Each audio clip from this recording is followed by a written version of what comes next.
नमस्ते और जय हिंद। स्वागत है आपका समाचार नेशनल में। आज हम बात करेंगे एक ऐसी बड़ी खबर की जिसने अंतर्राष्ट्रीय मंच पर हलचल मचा दी है। इजरायली मंत्रियों पर लगे ऐतिहासिक प्रतिबंध, दुनिया ने लिया कड़ा रुख।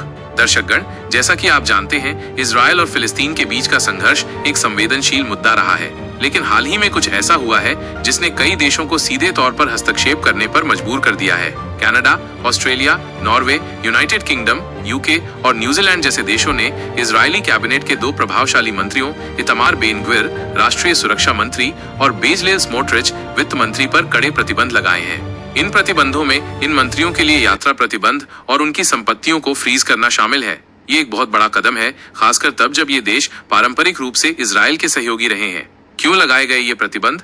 तो सवाल ये उठता है कि आखिर इन देशों ने ऐसा कड़ा फैसला क्यों लिया? मुख्य कारण है हिंसा भड़काने के आरोप। इन मंत्रियों पर गंभीर आरोप हैं कि उन्होंने कब्जे वाले वेस्ट बैंक में फिलिस्तीनी समुदायों के खिलाफ चरमपंथी हिंसा को उकसाया है। उनके भड़काऊ बयान और कार्य मानवाधिकारों का गंभीर उल्लंघन माने गए हैं। अत्यधिक भड़काऊ बयानबाजी। बेन-ग्विर और स्मोट्रिच अपनी आक्रामक और खतरनाक बयानबाजी के लिए कुख्यात हैं। उन्होंने खुले तौर पर फिलिस्तीनियों के जबरन विस्थापन और वेस्ट बैंक में नई इजरायली बस्तियों के निर्माण की वकालत की है। अंतर्राष्ट्रीय समुदाय का मानना है कि ऐसी बयानबाजी क्षेत्र में तनाव को बढ़ाती है और शांति प्रयासों को बाधित करती है। अवैध बस्तियों का समर्थन। ये दोनों मंत्री वेस्ट बैंक में अवैध इजरायली बस्तियों के विस्तार और फिलिस्तीनी भूमि के इजरायल में विलय के प्रबल समर्थक रहे हैं। अंतर्राष्ट्रीय कानून के तहत इन बस्तियों को अवैध माना जाता है। जवाबदेही सुनिश्चित करना। इन देशों ने साफ कहा है कि ये कार्रवाई उन लोगों को जवाबदेह ठहराने के लिए की गई है जो वेस्ट बैंक में हिंसा और अस्थिरता के लिए सीधे तौर पर जिम्मेदार हैं। ये एक स्पष्ट संदेश है कि ऐसे कृत्यों को बर्दाश्त नहीं किया जाएगा। अंतर्राष्ट्रीय मंच पर हलचल।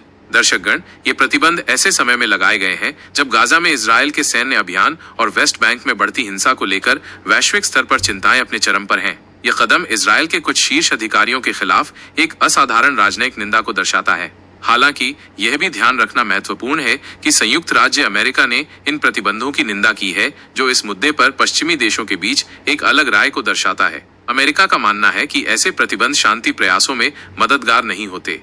कुल मिलाकर ये प्रतिबंध इजरायली सरकार के भीतर उन तत्वों को एक कड़ा संदेश है जिनकी नीतियां और बयानबाजी फिलिस्तीनी इजरायली संघर्ष को और भी जटिल बना रही हैं।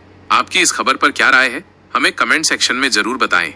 इस महत्वपूर्ण अपडेट के लिए समाचार नेशनल के साथ बने रहें। हमारे चैनल को लाइक, शेयर और सब्सक्राइब करना न भूलें ताकि आप तक हर बड़ी खबर सबसे पहले पहुंचे।